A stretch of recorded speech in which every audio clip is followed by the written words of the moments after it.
কোনো গ্যাঞ্জাম, মানে টিকটকের যে গ্যাঞ্জাম থাকে, একে কম্পেয়ার করা, ওকে কম্পেয়ার করা, আমার কাছে একটাও আসেনি। অনেক ভালো ছিলাম। বাট বাংলাদেশে আমি বাংলাদেশে আসছি কবে? আসছি 4 দিন হবে মেবি, না 3-4 দিন হয়ে গেছে আমরা বাংলাদেশে আসছি।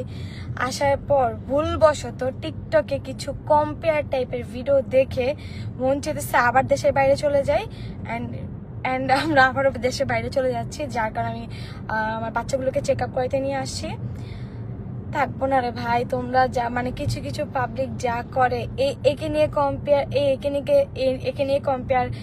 বাংলাদেশের কোনো মানুষ যে অনলাইনে হচ্ছে কোনো ভিডিও করে না, মাঝে মাঝে টিকটকে কিছু ভিডিও যদি অনেকের হঠাৎ করে ভাইরাল হয়ে যায়, তো আবার কি ভিডিও যে কেউ একজনের টাইপের ড্রেস পরছে, একজনের টাইপের শাড়ি পরছে, আমার ওই ইউনিভার্সিটি শাড়ি যদি কেউ পরে, একেও পচায় ফেলবে। মানুষ যে কি ভাবে আমাদেরকে নিয়ে আল্লাহই জানে।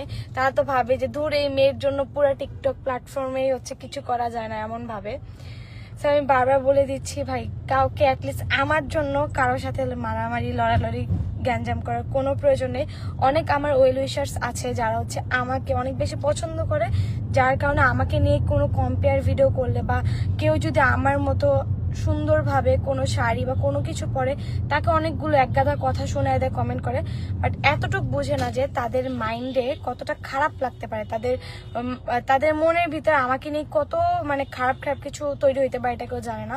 একটা সম্পর্ক নষ্ট করার ক্ষেত্রে যে এরকম কিছু থার্ড পার্সন গুলো খুব বাজেভাবে মানে ঢুকে পড়ে, যার কারণে একটা সম্পর্ক বেশি নষ্ট হয়। আপু তোমার চায়নার মেয়ে লাগতেছে। আমার ফেস দেখছো কি অবস্থা চায়না থেকে আসার পর? মানে সানস্ক্রিন দেওয়ার পর স্কিন বার্ন হয়ে গেছে, হাতের মুখের কালার শেষ, একদম শেষ।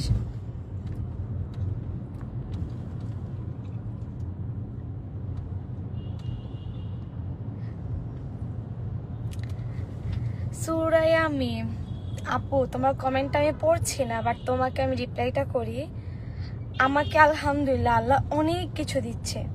আমার যদি মনে খারাপ কিছু থাকে, কাউকে নিয়ে হিংসা থাকে, বা যদি আমি খারাপ করতাম কোনো মানুষের সাথে, আমাকে কিন্তু আল্লাহ কখনো এই পর্যায়ে নিয়ে আসতো না। যেই পর্যায়ে এসে আমরা চায়না থেকে আসার পর দিনে আমার হাজবেন্ড প্ল্যান করে যে বাংলাদেশে যেহেতু তোমার ভালো লাগতেছে না, জাস্ট টিকটকে ঢুকে আমি ইয়াসিনকে বলতেছি, ইয়াসিন কি চলতেছে এগুলো, একে নিয়ে কম্পেয়ার কেন ভাই?